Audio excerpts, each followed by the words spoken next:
It is on occasions like these that I personally am happily reminded that Belize is not an isolated entity, but rather an integral part of a global community that is experiencing rapid and fundamental changes.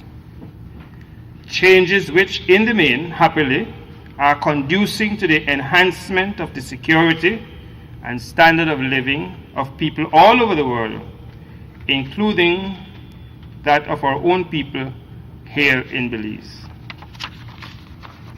But these changes are also laying bare the reality that the ability of governments acting on their own and using their own resources to provide for the security and well-being of their citizens is rapidly waning. Indeed, in the words of Fareed Zakaria, one of the world's most prescient contemporary authors and journalists, and I quote, "The functions that were once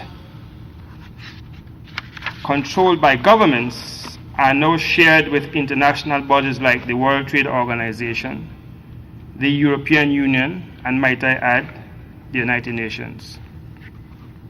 Non-governmental groups are mushrooming every day on every issue in every country. Power is shifting away from nation states up, down, and sideways.